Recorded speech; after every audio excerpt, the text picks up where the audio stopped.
So here we are, the garage. The first thing I had put in the garage was the surfboard rack. Of course, it's priority number one. Oh, we basically gone from a 9.9 to a 5-footer to toe boards. Got it. Now this is, was this one of your boards? Or? Yeah, this is my favorite board that I own by far. It's a board from when I was 12 years old. It's a 5-foot board by 16 by 1 3/4. This is your little ground board when you were little. This was my ground board. And I'm so stoked because my dad's like, hey, we should keep one of these. And I was a kid. I'm like, no, I want to ride it. He's all, no, give me this. And he had me keep this. And it's just cool to look back at and think how long ago that was and where it all started. And it's just, it's funny to put this under your arm. You still ride it once in a while? Or? No. Yeah, I'm going surfing. I think I've only put on like 5 more pounds since then, but I think it's a little too small still. Sick. So the next piece, what do we got here? So this is Channel Islands thruster tow board, and actually this is relatively light for a tow board. This is about 13 pounds. It's originally I think 11 as it comes out, and then I put 2 more pounds under this tape right there. There's a slab up north in Central California, which you don't want the weight for once you finally get in the barrel, but when you're going 30 miles an hour and it's offshore winds, you need the weight or you'll just you won't even get into the waves. Yeah. But this is one of the best tow boards I've ever had. The thing's magic. It feels, once you get in the wave and let go, it's like you feel like you're on a shortboard. Now, what are they putting actually when they're building this? It's foam or it's just it's the same thing as a surfboard, but I don't know how many layers of glass. I mean, you can look. There's at least 6 or 8 layers of glass on here. These things are indestructible. Now, when you're riding like, you know, the slab up in Central Cal, man, I mean, I noticed you got pretty small side fins here. Is this typical? Or I wish I knew more, but the side fins are smaller and then it's a bigger back fin. And the thing that I noticed with this is that you get the drive off of the side fins, and then that back fin keeps you from ever, like, you know, airdropping in the barrel and your tail should stop and slide out. Right, exactly. That just keeps you just centered and stuck on the wave, but you still get a lot of drive out of these little fins. That's interesting. Because I was wondering the same thing. The first time they sent me these, I called them all. You guys gave me 3 different fins. They're like, no, that's a good setup. The thing I like the most about this board is it still has rocker in it. It still has a good amount of rocker, even though it's a thick board still through the nose. This board really, to me, is just for tube riding. Right. Kind of a point and shoot, whereas you bring this board over, and I rode, this is a new one, but I rode this at Ghost Trees, which is just last year, the big day. That big day. I mean, you can feel the difference in weight between this one. Wow, yeah, it's probably about 10 pounds. And then put this one under your arm. Yeah.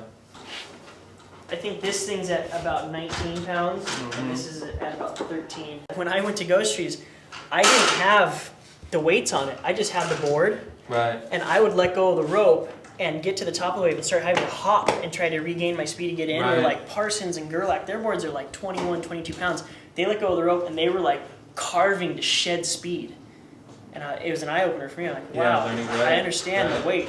These weights that they're using here, grab this one. Yeah, those are just tire weights. You can do tire weights or dive weights. You see guys, you know, you get the dive weights that go through your belt and you just drill down the dive weights. You know, Merrick doesn't have the hole dug in. I know Stretch puts a hole there just for the dive weight to go into. So I like the tire weights. It's pretty cool. It's kind of funny. You're going into the shop and they're like, do you have any tire weights? And what do you need them for? I'm going to go surfing. What? Now, with this kind of board, like surfing Ghost Trees, because it's pretty, you know, you got a full nose versus something a little more. Yeah, this board is much wider. It has, has less rocker. So. And the forefin setup. And the forefin. I mean, you get a wave that sucks up that fast. It's just that width in the nose is going to catch every part of that curve. And then on a big wave, this feels great because you can just hit every bump with the width up here. It's like you're just going snowboarding. Yeah. There's huge bumps in the wave, and with the straps and the weight, you're just going, what? Cadillac. Well, this is 5, 6, 16 and a half, 1 1/2. All right, well, let's move on. Let's see what else we got here. So then we move on to, gosh, this is a board that I've had This is an M4 with a thumb tail. That's what I consider them, or a round tail, whatever you think.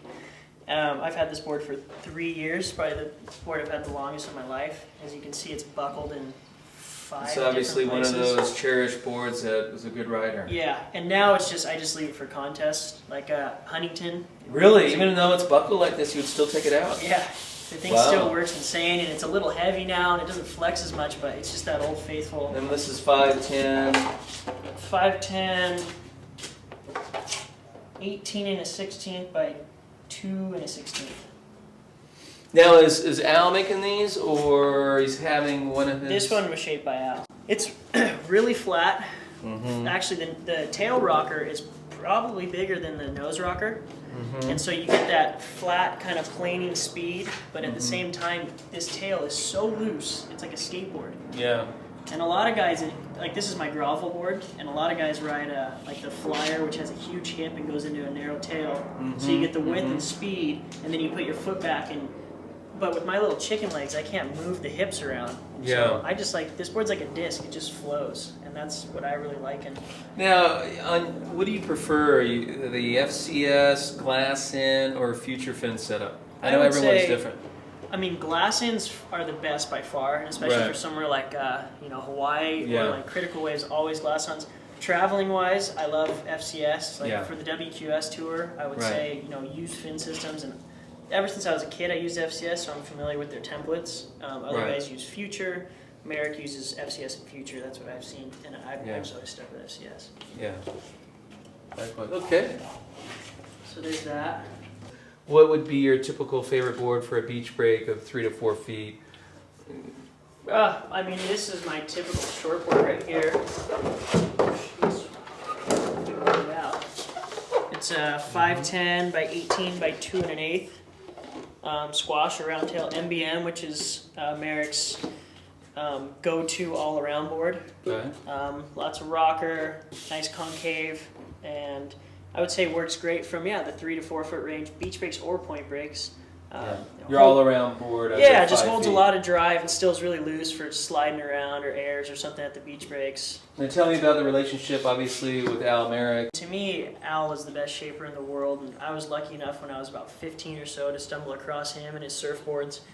And ever since, it's like the guy is your shaper, but he's your best friend too. And I mean, the favorite thing that I like about riding for Channel Islands is this is a copy of a board I had about 4 months ago. That's the best board I ever had. And so I just say, hey, board number so-and-so, can I please get that copy? And they pull it up. They have everything, every little thing they did to the board, the fins. And so I have 3 of them. These are two out of 3 of my favorite board I had over the past year. Obviously, this is 5'10", a little. I like this length. Obviously, I need some more thickness for my big bun, but you're riding again 2 1/4 to 2 3/16. Is that what you're? I do 2 1/8. Do you 2 1/8? Yeah, because I mean, you're I'm way 145. 145. So I think guys And like 18 and what? 3/4, 18 and a half, 18 and 3/4, 18 and 8. Yeah. So obviously something over 5 feet when we're getting in the 6 to 8 foot range, maybe like Haleiwa these are or good stuff examples. like that. I mean, here's a 6. This is a 6.0. This would be a step up for Hawaii. That's more like 4 foot Hawaii. And then you get to the 6 to 8 foot. This is a board I rode in Haleiwa. It's a 6.3.